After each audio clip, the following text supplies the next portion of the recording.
At 3:47 in the morning on June 19, 2023, paramedics rushed into room 12 of the Sunrise Motel in Lakewood, Florida, to find a man curled on the bathroom floor, sweating through his clothes and unable to speak through the pain.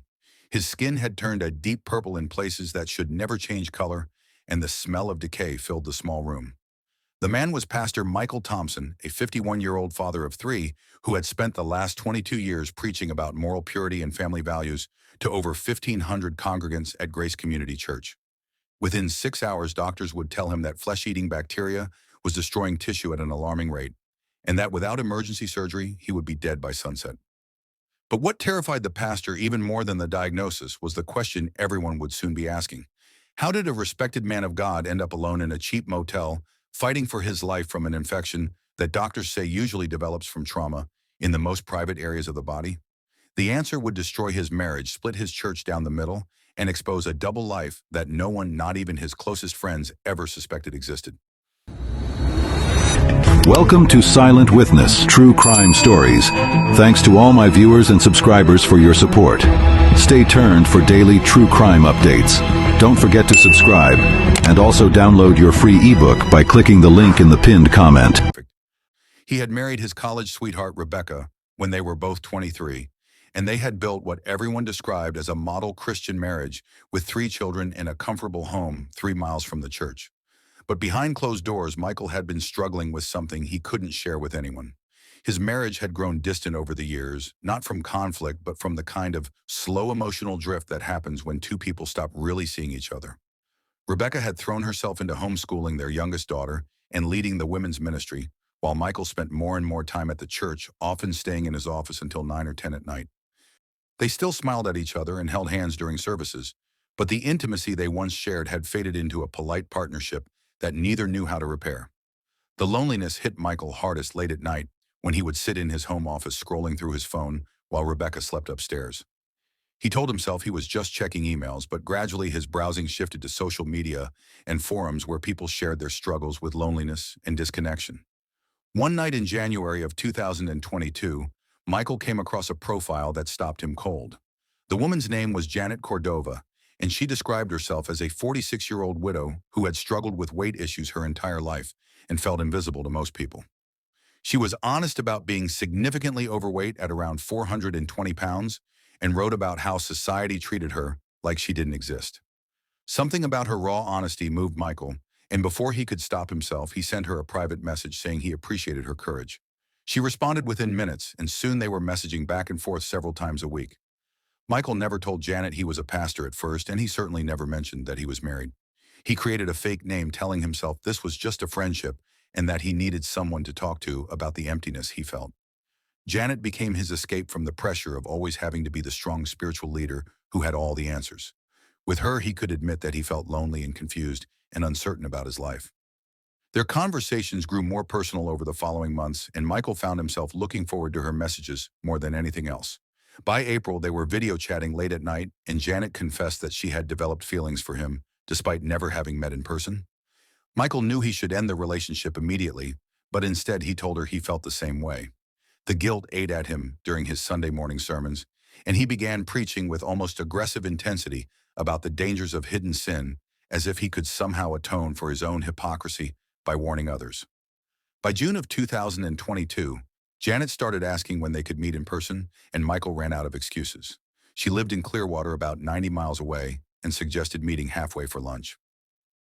On a Thursday afternoon, when he told Rebecca he had a meeting with other pastors, Michael drove to a small diner off Interstate 4. His hands were shaking as he pulled into the parking lot, and when he saw Janet waiting outside, his first instinct was to turn around and drive away. She was exactly as she had described herself, wearing a simple floral dress and looking nervous and vulnerable. But when she smiled at him, something in Michael's chest cracked open, and instead of leaving, he walked toward her. They spent 3 hours talking over coffee and pie, and Michael felt more understood than he had in years. When they finally said goodbye, Janet hugged him and whispered that she hoped they could see each other again soon. Michael drove home knowing he had just crossed a line he could never uncross. Over the next several months, they met 5 more times, always at that diner or at shopping malls where they could blend into crowds. By December of 2022, Janet told Michael that she wanted their relationship to become physical, and Michael knew he should refuse, but he didn't. They began meeting at the Sunrise Motel in Lakewood, a rundown place where the desk clerk asked no questions and accepted cash. Their first encounter at the motel happened on a Wednesday night in January of 2023. And afterward, Michael sat on the edge of the bed with his head in his hands, knowing that he had destroyed everything he claimed to believe in. Over the next 5 months, Michael and Janet met at the motel 11 more times, and each encounter left Michael feeling more hollow and desperate. He began having panic attacks late at night and couldn't sleep without medication. Rebecca asked him several times if he wanted to see a doctor, but Michael insisted he just needed to trust God more. The night that changed everything was June 18, 2023, a Sunday evening, after Michael had preached what church members would later describe as the most passionate sermon of his career about the importance of confession and living in the light. After the service ended, Michael sat alone in his office staring at his phone. Janet had texted asking if they could meet that night because she needed to talk to him about something important. Michael knew he should say no, but at 10:15 he texted Rebecca that he was going to spend the night at the church working on administrative tasks. Rebecca simply replied, "Okay, good night, love you." Michael felt the words like a knife in his chest, but he pushed the guilt aside and drove to the Sunrise Motel. Janet was already there, and when he entered room 12, she seemed anxious, talking rapidly about feeling disconnected from him lately. Michael tried to reassure her, but he was distracted and exhausted from years of living two lives. What happened next unfolded over several hours, but the timeline would become blurry in Michael's memory because of the pain that followed. Around 2 in the morning, Michael began feeling a strange burning sensation that he initially dismissed as discomfort, but within 30 minutes the pain had intensified to something he had never experienced before. He excused himself to the bathroom, where he discovered that the skin in his groin area had started to turn dark red and was beginning to swell. Michael felt a wave of panic, but told himself it was probably just irritation that would go away on its own. He splashed cold water on the affected area and took several deep breaths. By 3 in the morning, the pain had become unbearable, and Michael realized something was seriously wrong. The skin had turned from red to a deep purple color, and the swelling had increased dramatically. He stumbled out of the bathroom and told Janet he needed to go to the hospital, but she panicked, saying that if they went together, people would find out about their affair.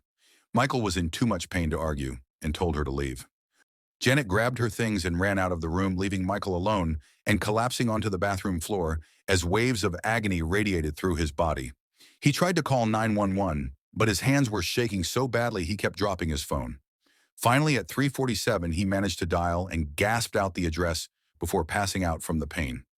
The paramedics found him unconscious with a fever of 104 degrees and skin that had begun to show signs of tissue death. At Lakewood General Hospital, the emergency room doctors immediately called in a surgical team.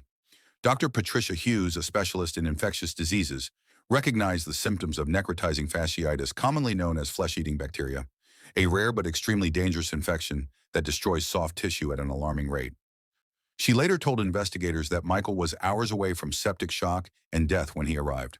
The medical team began emergency surgery at 5:30 in the morning, cutting away infected tissue in a desperate race to stop the bacteria from spreading to his vital organs. Hospital protocol required them to report cases where patients arrived alone at motels with life-threatening infections, particularly when those infections suggested possible foul play. While Michael was still in surgery, 2 police officers arrived and began asking questions about how a local pastor ended up alone at a cheap motel in the middle of the night with a severe genital infection. The motel manager told police that a woman had rented room 12 earlier that evening, but she had left in a hurry around 3:30 in the morning. Security cameras in the parking lot had been broken for months, so there was no footage.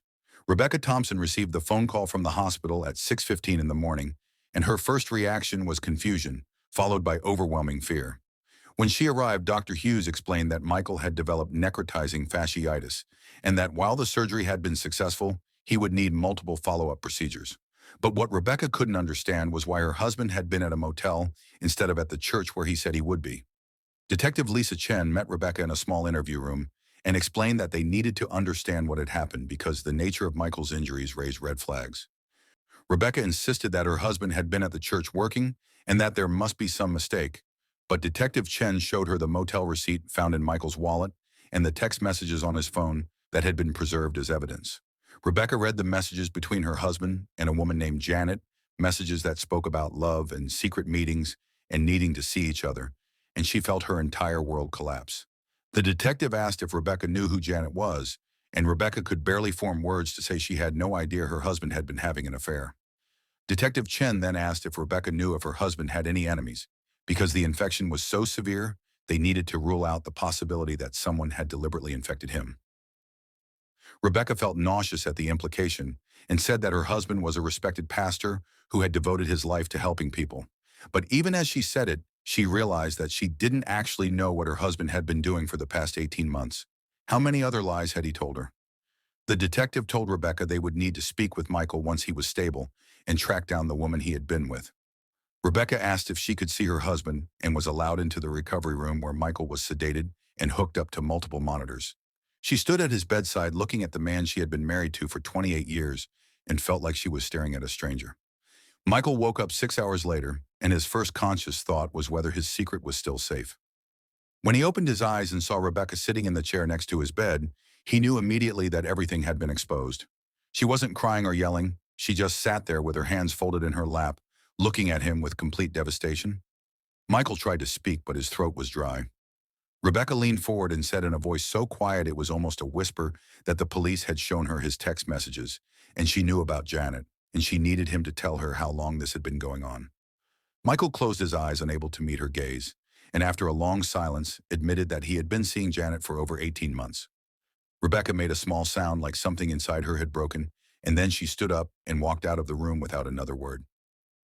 Michael lay there alone listening to the beeping of the monitors and felt the full weight of what he had done crash over him. He had destroyed his marriage, betrayed his children, violated everything he had preached to his congregation, and nearly died in the process.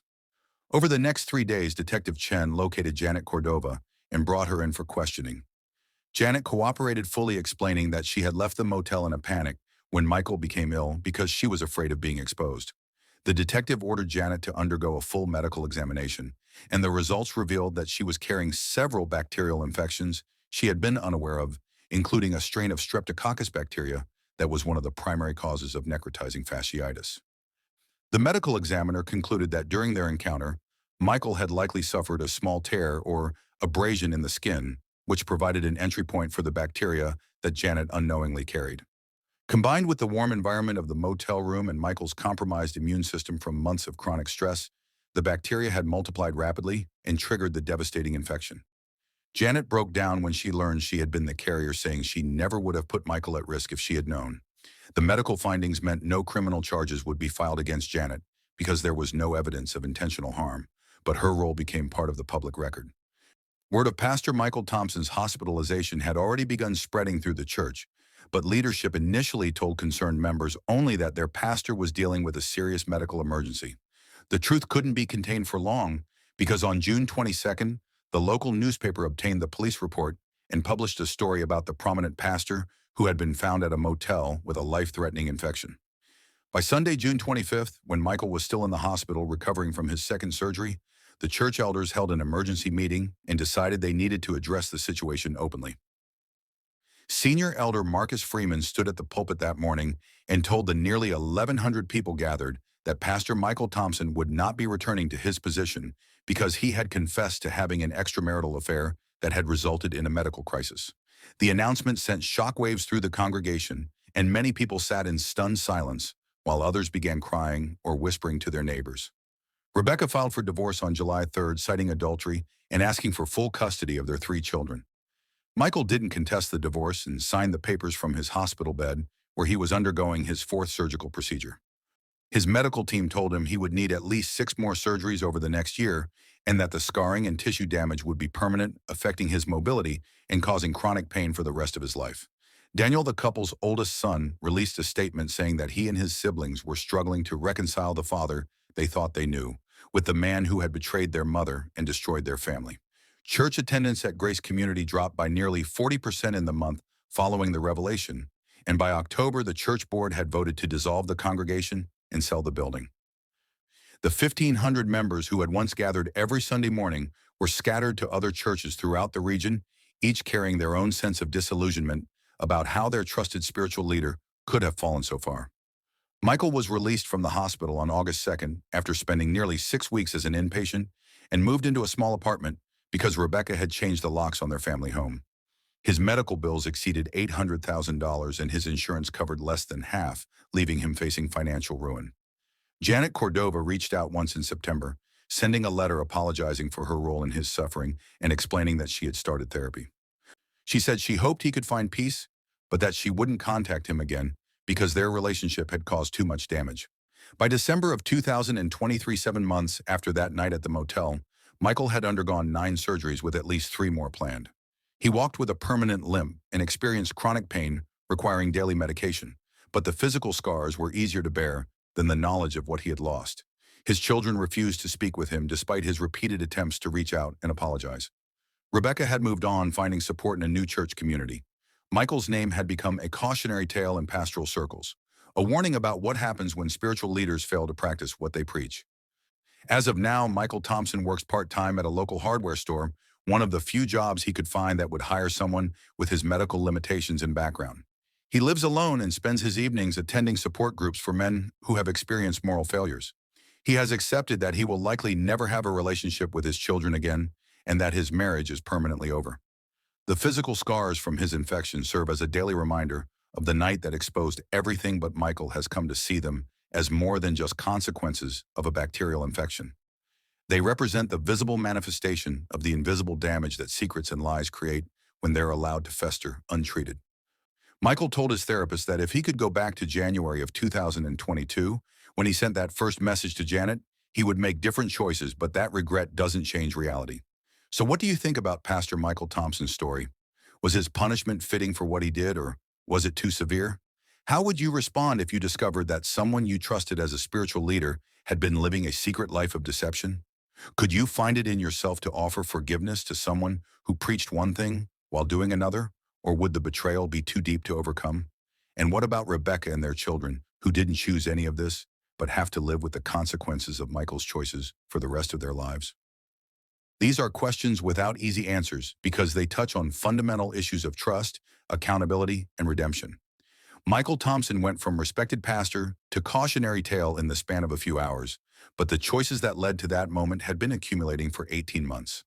His story reminds us that no one is immune to self-deception, and that the gap between who we appear to be and who we actually are can become a dangerous chasm if we're not willing to be honest about our struggles.